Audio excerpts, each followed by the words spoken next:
So when it comes to sanding down the grip, or just making it smaller, there's a couple different ways to do it, or that I could think of to do it. This grip is actually thicker than I like it. So yeah, you take that rubber band thing off. It is currently 10 centimeters, 9 millimeters, or 109 millimeters. 109 millimeters. Then you have to take this tape off of the handle, just like you're re-gripping it.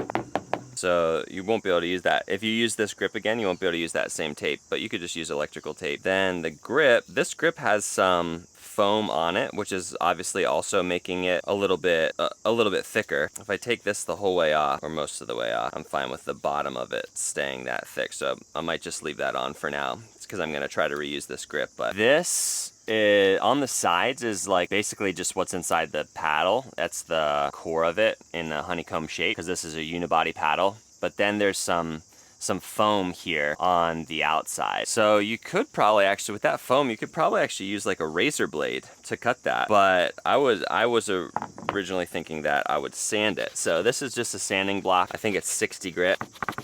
You know, sanding foam isn't super easy, not quite as easy as sanding wood, but it's doing it. You know, it's taking just a bit off of there of that foam. When it comes to the sides, similar thing. I mean, it could, you know, a couple people mentioned it could be messing with the dexterity of the paddle, or the integrity of the paddle.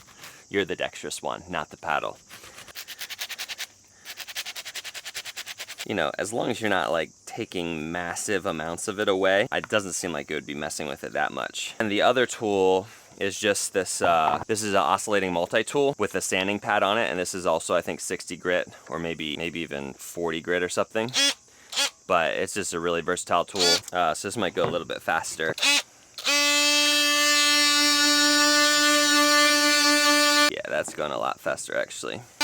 And this is like, I don't know if you can see it, but it's got like the hexagonal shape. So I'm not touching these sides actually. So it is changing the shape of the handle a little bit, but I think that'll be okay. The main thing with this tool and with sanding is like, you just keep it moving. Like you don't want to get like a hot spot in just one place, you know? Keep it moving, try to keep it as even as possible. That's already looking thinner to me, but I think I'll go just a little bit more.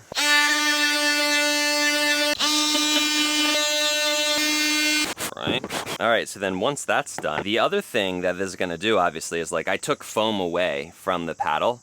So it is gonna make the paddle feel a little bit more firm. It could potentially irritate like tennis elbow a little bit more, or you might get some more vibration coming up into your arm. So that's something to think about. You know, that would be maybe a reason to just consider buying a paddle with a thinner handle. But yeah, once you get it down to the thickness that you think will be good, I'm just gonna grab some electrical tape. I'm just using the same grip again. Might be a little bit longer now that I just made the paddle slightly thinner, but if it is, I'll just trim it off at the top. Wrapping that up there. It's easy because this paddle's used, so I'm able to see like where where the grip has wear versus where it doesn't. You could also obviously just put on like an over grip, which would be even thinner than this. Like I said, this has some foam on it. So again, you're gonna potentially run into that same issue where you're gonna feel more vibration in the handle then, but that would be a way to make it even thinner because there's no foam on the inside of an overgrip. Tape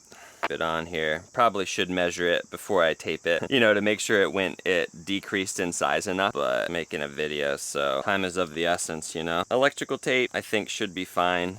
I guess it could get sticky. I'm not sure what tape they use, but it seems like close to electrical tape at least. All right, moment of truth, measure it again. Looks like 105 millimeters. So that took 4 millimeters off. You could also just not even measure it. You could just do it by feel, like wrap the grip back up there, feel it. Does it feel thin enough? And if it does, you know, rewrap, like finish it off. But actually that probably would work best. It doesn't really matter. I just wanted to know, you know, how many millimeters am I taking off? It actually feels pretty good to me.